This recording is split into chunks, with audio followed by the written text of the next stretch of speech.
Numbers 23 and 23. Surely there is no enchantment against Jacob, neither is there any divination against Israel. According to this time it shall be said of Jacob and of Israel, what hath God wrought? Shalom. First of all, I'd like to start by giving all praises and glory due to Yahweh, Ba'ashem Yahweh Shai, Ba'ashem Rakah Kadash, and double honors to the apostles and elders of Great Millstone, and salutations to the Arkim doing his work in sincerity and in truth. My name's Amarth Kwam. This video is entitled, There is no enchantment against Jacob. And as you just heard, I read that precept in Numbers 23 and 23. Now behind closed doors, the elites of Esau, they send up prayers to Satan and put curses on our people. You know, there are different satanic high-ranking Satanists among the highest and wealthiest in society. You know, and they got secret societies within the government and influential people in business. They all make plans for us to stop existing as a people.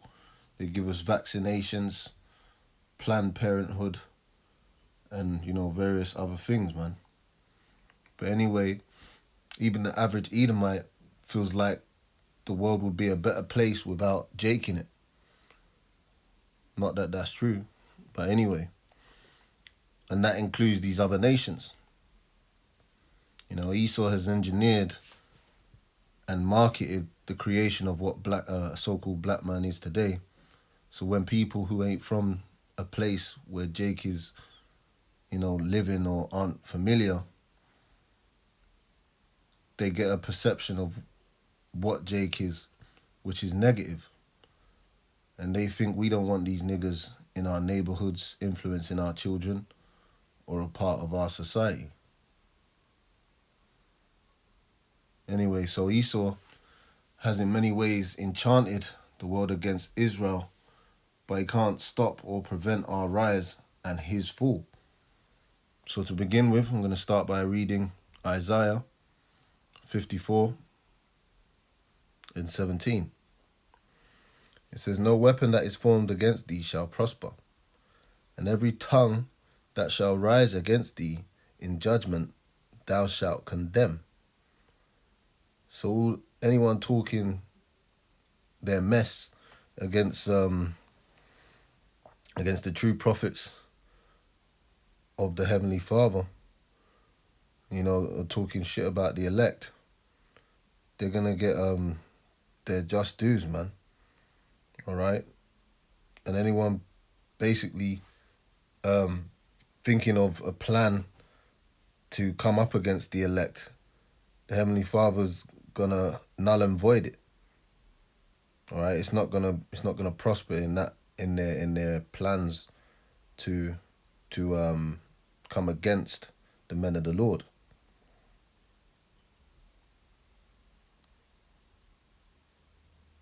So from here, let's go from here to Salakia. Let's go to Psalms, the 2nd chapter, and the first verse. It says, Why do the heathen rage and the people imagine a vain thing? All right, and the thoughts of these nations, they imagine, their imaginations are vain, in that they want us to go down as being a people and be non-existent. All right, that they will continue being in rulership and power forever, and Jake is just gonna stay beneath them. It says the kings of the earth set themselves, and the rulers take counsel together against the Lord and against his anointed, saying, Let us break their bands asunder and cast away their cords from us. He that sitteth in the heavens shall laugh, the Lord shall have them in derision. You see? So these people are going to be mocked at by the Heavenly Father. And they're going to be, all the calamities which are coming in the time that we're living in, then we're going to see them for what little worms they are, you know, making mockery of the men of the Lord that go out there and teach on the highways and byways, you know, and doing the work that we're made to do, you know, We're out here to be prophets and edify the elect and to warn our people and read the judgments written. But they want to mock at us. They want to destroy us as a nation of people. Well, guess what, man? You're going to have to go through destruction the same way our people went through destruction as a race of people. And then the Lord's going to laugh, man. He says, then shall he speak unto them in his wrath and vex them in his sore displeasure. You see? So you people are going to you're going to get it, man. For everything you do and imagine against the anointed, you're going to get, man. You're going to get your just dues. So from here, anyway, let's go to Romans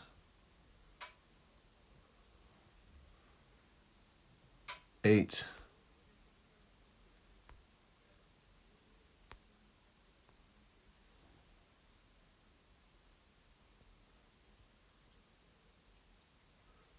Verses 1. It says, there is therefore now no condemnation to them which are in Yahushua, who walk not after the flesh, but after the Spirit.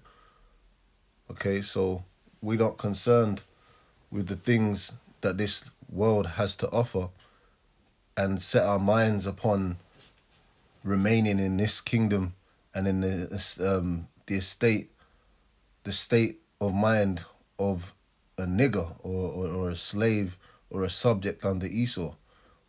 We're in a spiritual frame of mind, which is what the scriptures say, on a higher, and we're on a higher level than the average Jake in this world, man.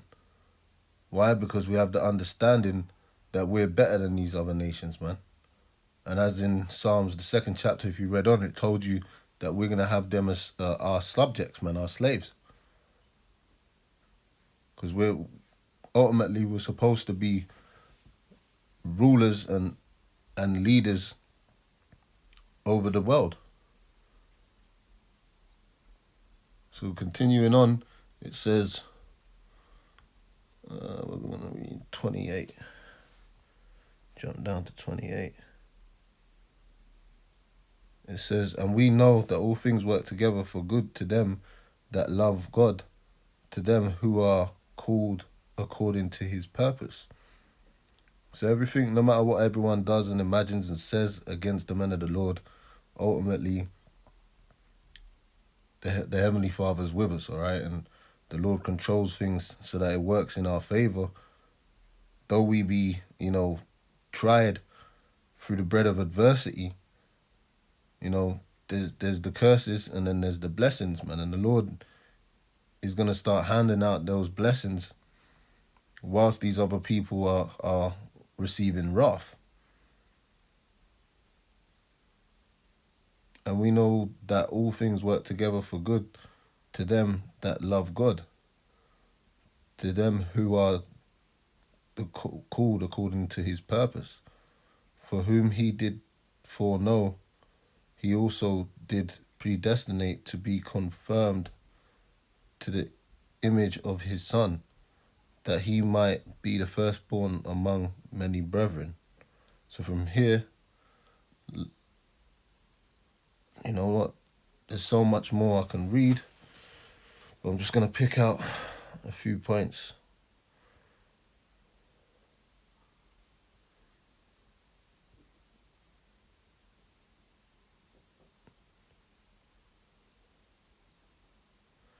Verse 33, who shall lay anything to the charge of God's elect? It is God that justifieth.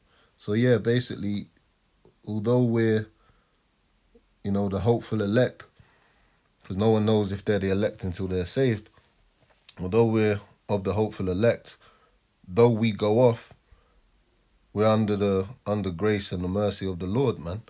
And it's up to the Lord whether, the Lord is going to have mercy upon us and justify us or not, man.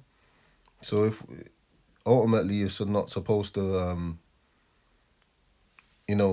sin willingly, but not, in this flesh, you're gonna go off, man. But you do the best of things to the best of your ability.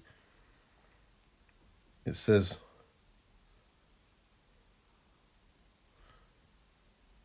Slakia, bear with me one moment. Yep, so that's all I wanted on Romans 8. There's quite a lot in there, man. I'm gonna jump to Revelations, the 12th chapter.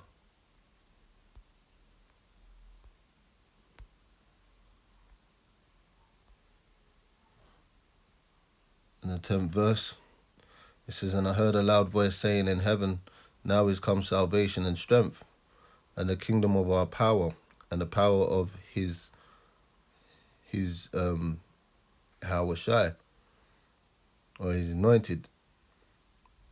For the accuser of our brethren is cast down." So Esau's coming into his demise of being cast down and his kingdom being laid waste, which accused them before our power day and night.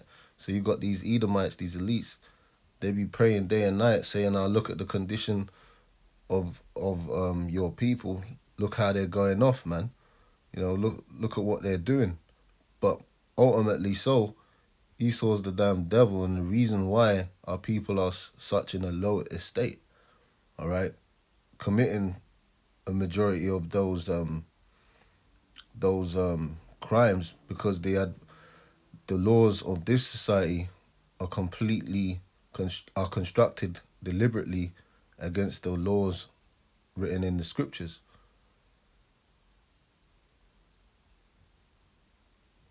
And the ways and customs of this world is completely adverse to righteousness. So Esau makes it so, certain amount of laws you can't keep, man. So from here, let me continue reading. So, where were we? 10. It says, "And they overcome him by the blood of the Lamb and by the word of their testimony, and they love not their lives unto death." And that's it, man. We're basically here to do our job, and Lord willing, whether we live or die, as long as we live or die within Yahweh Shai, scriptures tell you that them that die, some of us are gonna die, all right, as a witness. Nonetheless, we're gonna be the first in the kingdom, man. But this thing is all about life, man, and living. The Lord's gonna deliver us and save our lives, man. But obviously, according to the scriptures, some brothers are gonna lose their lives, man. But it's a trial of faith nonetheless. It says, "Therefore rejoice ye heavens, and ye that dwell in them. Woe to the inhabitants of the earth and of the sea. For the devil is come down unto you, having great wrath, because he knoweth that he hath but a short time." And that's the point. Esau knows that he has a short time, and he's cracking down on you Jakes. The scriptures talk about the time of Jacob's trouble, and that we're closely coming up. Esau's doing the finishing touches to basically condemn Jake, man. And whether it's through legislation or changing rules, or just setting Jake up to be the boogeyman in some way or shape or another. And a recent one was to say that, in a subtle way, that Jake has the COVID-19. Jake basically is a breeding ground for the virus of COVID-19, because they have susceptible immune systems due to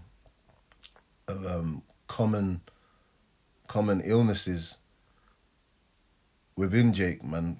So at the end of the day, they're saying, look, a lot of Jake is spreading the virus, so now they're a problem. And he had the issue over there in China. I believe it was China or Korea, one of them places there. The way I think it's China, where they were just basically treating Jake like less than a dog, man. Not allowing Jake to go in the shops to buy their groceries, and literally trash talking Jake, man. So from here,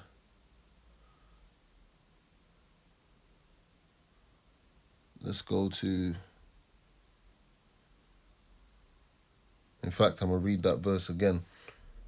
It says, "Therefore rejoice, ye heavens, and ye that dwell in them.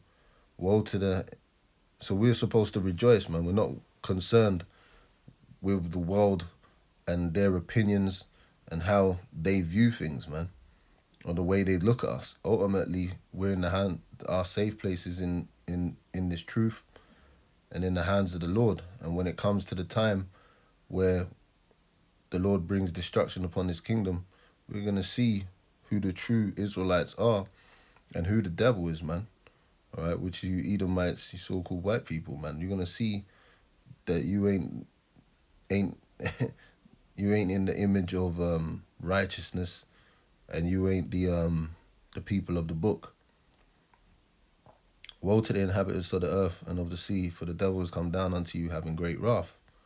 And part of that wrath is basically to destroy Jake, and by any means necessary, make Jake look like the opposite of righteousness, man.